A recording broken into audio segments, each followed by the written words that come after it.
wall counter. Who want to be a wall counter? All right.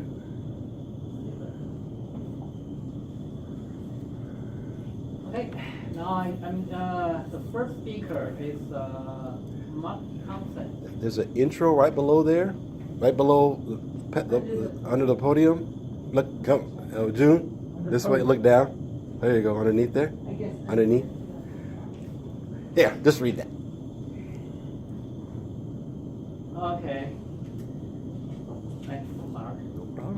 And our first speaker today is Mark Thompson, who will be speaking out of the advanced manual and communicating on TV. Wow, interesting. And project 3, where you are the host. Mark's speech today will involve audience participation. Its goal is to create more mindfulness regarding how we treat each other. The title of Mark's speech is A Deeper Thought. Let's welcome Mark.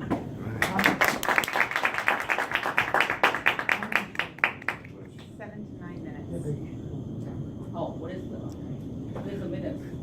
Hey, Mark's speech is going to be between 7 to 9 minutes. At 7 minutes, I'll turn on the green light. At 8 minutes, I'll turn on the yellow, and at 9 minutes, the red light.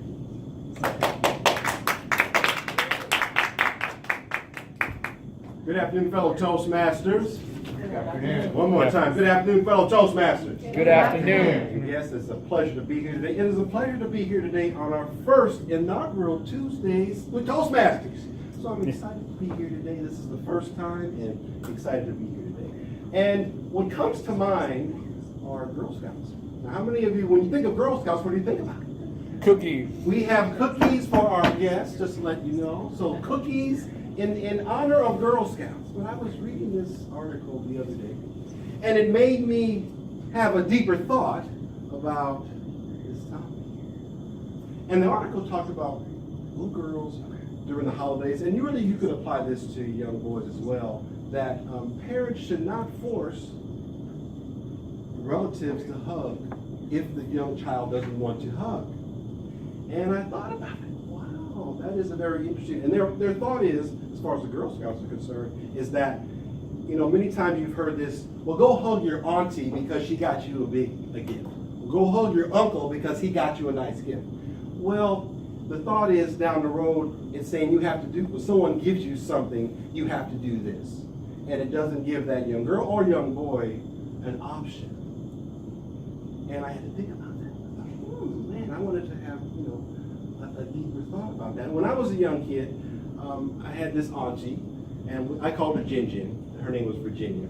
And really nice lady. You know, I just want to say, very nice lady. Bless her heart.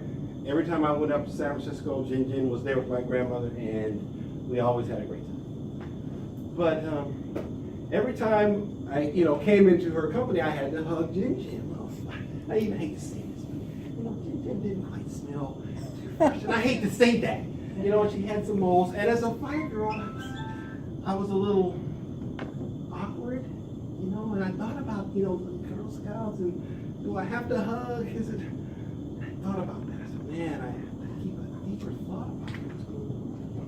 Flash forward about 45 years later, I'm at my mother-in-law's house, and my brother-in-law is there as well, and he has a young lady that he's with, and we're introducing each other, and I went over to her and gave her a hug as, you know, as part of a member of the family. They weren't married or anything, he was introducing us to his his girlfriend. And I'll be honest, I'm kind of a hugger. And I went over to her and hugged her, and how are you doing? You know, you're part of the family, all these things. And later that night, I got home and talked to my wife, and we talked about that. And my wife said to me, you know, maybe you shouldn't have hugged her. Maybe it was not appropriate for her. She was going to shake your hand, but you decided to hug her. Maybe she didn't want to hug. So I'm thinking, oh, was I rude? I didn't know. So my goal today is to get a better understanding. I don't want to offend anybody. I don't want to put someone in a position where they're uncomfortable. You you know, my wife during this conversation said to me, Mark, remember my friend, I can't think of her name, Tanya, one of her friends would come over to the house time to time. And when she would come, I'd kind of give her a polite hug. You're part of the family. I mean, she said, you should not hug her. So my question to you today, fellow Toastmasters, I want to get some insight. I want to be mindful of what I do and not to offend and not to push anything on anyone, especially women, especially. I don't want to do that. So my question to you is, what is the right thing to do? Is it appropriate at certain times to hug and not to hug? What do we do? So I want to kind of open this up to people, and we have to keep the comments kind of short. But give me your thought. What's right? What's wrong? It's a touchy thing, but it's a small thing, but it can be a big thing. But I want to make sure that I'm approaching it from a perspective. Yes, sir. This is sort of an Emily Post rule, and I don't know whether people observe it as much anymore. But generally speaking, when you meet a woman who's older, you don't offer your hand. You wait and see if she wants to. She has the option of whether to shake hands with you or not. So that's a way to do it. Just see how they proceed. All right. Awesome. Let's give her a round of applause for that. Yeah, I'm looking for women's opinions, obviously, but hey, men, you have an opinion. I appreciate that as well. So I want perspective. I want to learn. Anybody else? Come on. Nick. So I'm a huggy person too. I come from a huggy family. Usually, especially on the first meeting, I kind of try to read their body language a little bit better. And if whatever they show interest in, I guess, shaking their hand. But yeah, if they don't shake the hand, I typically go in for the hug too. So I'm guilty as well for that. So that's kind of my rules. Thank you. Of engagement. All right. and again, it's that, you mentioned, it's that awkward kind of moment where do you shake, do you hug, you know, and that never, that gray area. You're going to say something. Yeah, well, and a lot of times when you have that gray areas, you just say, hey, shake, hug, and then that solves the problem. I like it. So just ask the question. Okay. Anybody else? I would like to get an opinion. You have a nice smile. Come on. Okay. You have an opinion. I know you do. So Okay. I actually have the same kind of situation. I have a younger nephew, so it's kind of the roles reversed a little bit. And their parents are always like, "Oh, go give your aunt a hug," and then I've heard that before, where maybe it could be a little bit of an awkward situation. And so I'm like, only if you want to. And then I give them that option if they want to come hug me or not. And it makes me a little sad when they don't, but that's fine. I want them to feel comfortable with me. And a lot of times they do. So it's kind of up to them, and I kind of interject that option for them. Excellent. Thank you very much. And again, I just wanted to be appropriate. I'm going to point out, Tracy, I go to her house many times, to her husband's house for Super Bowl parties. A lot of people there. And typically we kind of hug and, how you doing? We saw you last year. And it seems fun. But again, it goes back to, is it appropriate? Am I pushing my heart? I don't know. So I'm going to go around here. And Steve, you have a thought? Okay. Man hug. Yeah, okay. No, okay, thank you, Steve, for that. Give him a round of applause. Now, typically, I'm glad you brought that up, Steve. I might do that to a man. I might grab, hey, how you doing? Boom. Just have a little shoulder bump and come back. Okay, anybody else? Carl, you have a thought? Yeah. So here's one that throw in the hopper. I was in a bad car accident. Ended up in chronic pain. You hear about chronic pain going on for 6 months, a year, 2 years. It wears people down. Sometimes you get addicted to drugs and stuff, trying to surmount that pain. And so what I found is women, because I'm tall, they would hug me and they'd latch onto my neck. Of course, that's where the pain was. Okay. So it made me kind of paranoid during that period. Fortunately, that's in the rear view mirror, but it's something to consider for you huggers that you got to be careful. Some injuries can get set off by that. What seems like a nice gesture.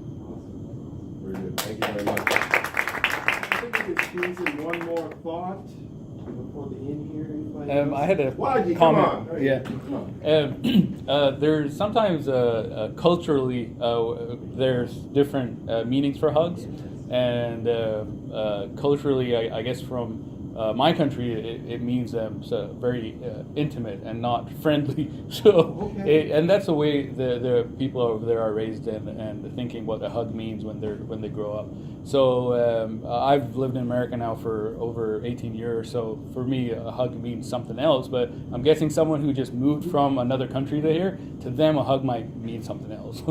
It's just to know that. Awesome. Give a round of applause.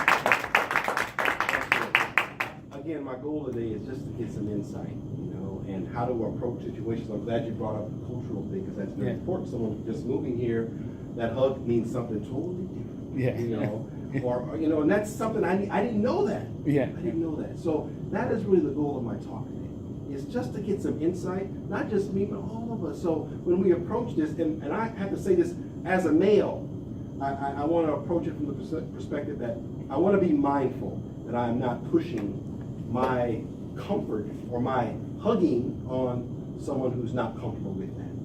That is my goal. And I want to thank all of you for participating in my talk. And happy hugs. Thank you.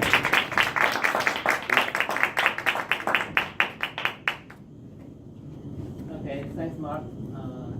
Very interesting topic. And I thank you for that culture shift, because that may be very important. In Asian countries, it's usually not hug a woman because of a goal. Only very close friends, maybe not